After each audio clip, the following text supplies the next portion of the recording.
pocos nunca se supo.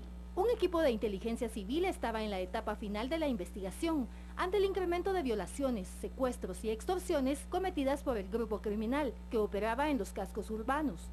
2 meses antes de la masacre. Hasta ese momento, los datos evidentes, la evidencia concreta que se tenía de la presencia de los Zetas en el Petén, era dos secuestros ocurridos antes del plagio ocurrido a la familia del señor Salguero, cuyas víctimas pagaron fuertes sumas de dinero. Menocal explicó que luego de la persecución en Alta Verapaz, ante el estado de sitio, los Zetas huyeron y se establecieron en el Petén, lo cual merece efectuar un análisis desde el 2010 de la presencia de los Zetas, generando altos índices de criminalidad en el departamento. Y en lo que va del año han sido capturadas 14 personas en el momento en que tramitaban sus carencias de antecedentes policíacos. Esto informaron las autoridades de la Policía Nacional Civil. Según el reporte, de los 14 detenidos, 13 son hombres y una es mujer. En el 2013 fueron capturadas 277 personas de esa misma manera.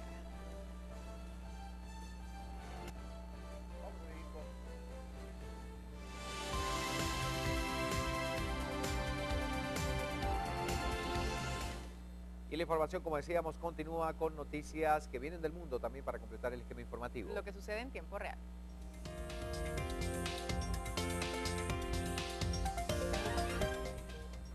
Bueno, Hollywood se está preparando con una nueva película y tiene que ver con un personaje muy querido por el mundo. Tenemos que hablar de esta película y este personaje precisamente con esta noble mujer que usted ve en pantalla.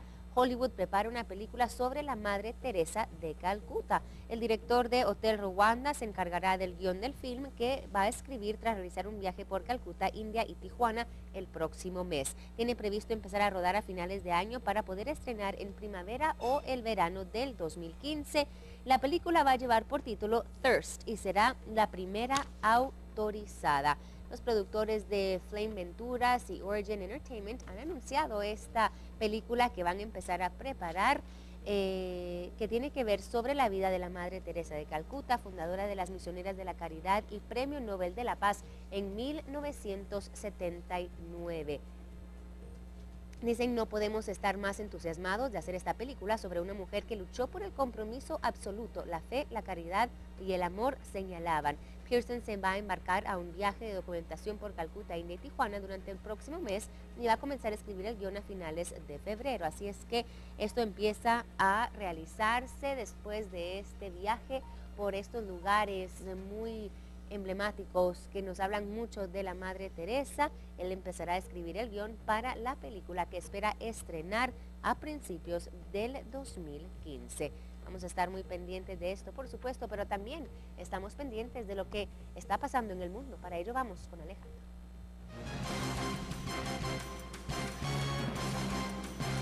Decenas de carreteras han quedado bloqueadas por toneladas de lodo en algunas de las consecuencias que se pueden contabilizar por las lluvias torrenciales en el centro de Perú. La crecida del río Mantaro arrasó con más de 60 casas y dejó decenas de familias damnificadas.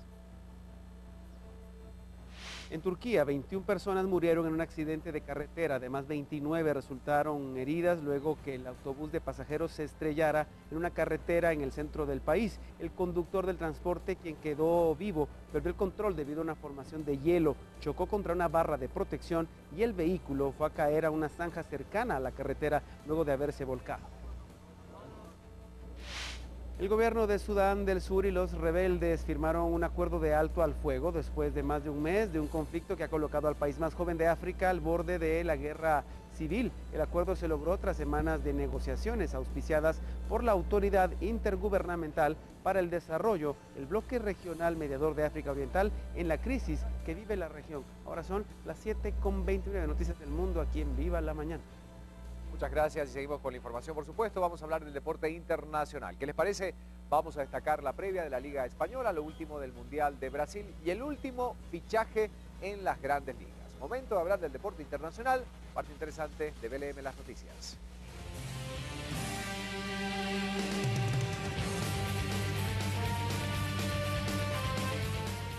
Este fin de semana tendrá lugar la 21ª fecha en la Liga Española y donde el Real Madrid buscará mantener la racha ganadora y esperar un traspié del Barcelona o del Atlético Madrid a fin de reducir el punto de diferencia que existe por el liderato. El sábado el equipo merengue recibe al Granada, que marcha a la mitad de la tabla, mientras el domingo el Atlético Madrid visita la difícil cancha del Rayo Vallecano, mientras el Barcelona será local frente al Málaga, que ocupa el puesto 14 de 20 equipos en la Liga de las Estrellas. Hay que recordar que el Barcelona y el Atlético Madrid comparten el primer lugar con 51 puntos, uno más que el Real Madrid, que es tercero con 50.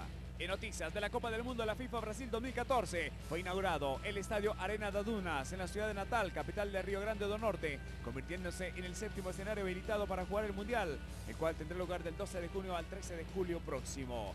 Al acto asistió la presidenta brasileña Dilma Rousseff, quien estuvo acompañada del secretario general de la FIFA, además ex astros mundialistas Cafú y Bebeto, quienes recorrieron las instalaciones, que tendrán una capacidad de 40.000 espectadores a un costo de 168 millones de dólares.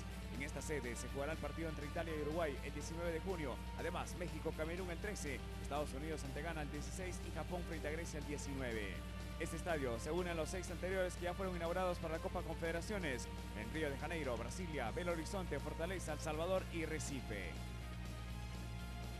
En el béisbol de las Grandes Ligas, los Yankees de Nueva York anunciaron el fichaje del pitcher japonés Masahiro Tanaka por 7 años y 155 millones de dólares. Además del contrato, los Yankees tienen que pagar 20 millones al equipo japonés, los Golden Eagles de Rakuten. Tanaka se une a los fichajes de Jacoby Ellsbury, Brian McCann y el puertorriqueño Carlos Beltrán. En total, por los cuatro desembolsaron 400 millones de dólares. El lanzador nipón tuvo una marca de 24-0 con 1.27 de efectividad en la temporada pasada con su equipo, actuales campeones de Japón. Esto fue lo más relevante del deporte internacional. Para Viva la Mañana, Luis López.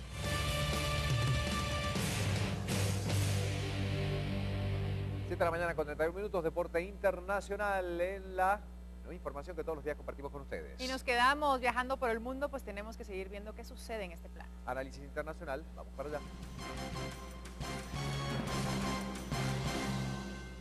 Y precisamente tenemos que hablar de una noticia que repercutió y también encontró reacciones a nivel internacional. Hablamos de la ejecución de Edgar Tamayo, este mexicano que fue acusado en 1994 de matar a un policía en Estados Unidos. Su caso era seguido por varias organizaciones internacionales que anunciaban que desde un principio no se siguió el debido proceso, no se le cumplieron los derechos a este hombre ciudadano mexicano. Las repercusiones de este caso son grandes, quizá pueda sentar un precedente, es lo que algunos están diciendo. El miércoles a las 9 de la noche aproximadamente ya se le declara sin vida, porque a pesar de todas las peticiones, inclusive la oposición del secretario de Estado de Estados Unidos, John Kerry, fue ejecutado. Esta mañana vamos a hablar con Marisela Luna del diario Guanajuato Informa. Desde México nos acompaña vía telefónica para hablar un poco sobre las repercusiones que se pueden ver ahora en otros casos similares. Marisela, muy buenos días y gracias por estar con nosotros. Marisela, muy buenos días, ¿sí nos escuchas? María René, muy buenos días y buenos días a toda la gente de Viva la Mañana. Marisela, cuéntanos brevemente el impacto que ha tenido el caso de este hombre, de Edgar Tamayo, tanto en México como a nivel internacional. Sé que tú has estado siguiendo muy de cerca el caso. ¿Qué impacto es el que tiene ya la ejecución? Bueno, pues ha sido definitivamente un impacto fuerte debido a que es el tercer mexicano ejecutado en Estados Unidos después del fallo internacional de la Corte de Justicia de La Haya en 2004. Esto significa que en 2004 esta corte dijo que los mexicanos habían sido procesados sin asistencia consular. En algunos casos el consulado no fue notificado inmediatamente y entonces hasta pasó un año después para que pudieran ser notificados y recibir asistencia de su país. Por eso fue fuerte el impacto, el reproche de parte de muchos mexicanos a que no se atendiera este fallo que se dio en 2004 y bueno, por ello la condena del gobierno mexicano, que incluso podría decirse que fue una condena mayor al caso anterior de Humberto Leal, que fue ejecutado en 2011 y muy parecido al de 2006 cuando ejecutaron a Ernesto Medellín, porque no se atendió esa disposición de una corte internacional, la más alta en este sentido. Ahora, el caso de Tamayo es uno de más de 50, 51 aproximadamente, que, como mencionas, la Corte Internacional de Justicia ha pedido a Estados Unidos que someta a esta revisión. ¿Será que este caso, después de las críticas que han surgido después de esta ejecución, será que puede cambiar la actitud, podríamos decirlo así, de Estados Unidos hacia estos casos? Podría ser en el caso de los mexicanos que están en cárceles que no son Texas. Hay que recordar que los ejecutados que se han dado después de este fallo internacional han sido solamente en Texas, que son ya 3 mexicanos. El resto de los estados han mantenido muy cautelosa su posición y han detenido las ejecuciones. De estos 51 mexicanos que ingresaron en ese fallo de la Corte Internacional de Justicia, solamente 14 estaban en Texas, ya solamente quedan 11 después de la ejecución de Tamayo. El resto de los estados han sido muy cautelosos. Texas, es importante que estos llamados de la diplomacia mexicana se sigan haciendo para ver si el estado de Texas, quien ha dicho que es un estado autónomo y que de cierta manera se rige solo y no tiene por qué acatar fallos internacionales, pues pueda a lo mejor reconsiderar su posición. Lo cierto es que en medio de todo este llamado a frenar la ejecución de Edgar Tamayo, el Estado texano fijó una nueva fecha para la ejecución de otro connacional, que es Ramiro Hernández, para el 9 de abril. Un mensaje muy claro en torno a lo que podría pasar con el resto de las ejecuciones. Perfecto, Marisela, gracias por haber estado con nosotros rápidamente. Antes de continuar, tú hablaste previo a la ejecución de Edgar Tamayo con su familia. Ellos emprendieron esta lucha desde el principio. ¿Cuál es el sentimiento de esta familia? Fíjate que con la familia de Edgar Tamayo no pude llamar. Marqué con la familia de algunos de los mexicanos que siguen, ¿no? O sea, son los que se quedan con la idea de, bueno, ya se fue Tamayo y que sigue. Ellos hoy están pidiendo, particularmente la mamá de Rubén Cárdenas, que voltee el gobierno mexicano los ojos a su hijo para que no se esté pidiendo clemencia horas antes de la ejecución, sino días antes, para que, como tú dices, se pueda cambiar la actitud del gobierno tejano.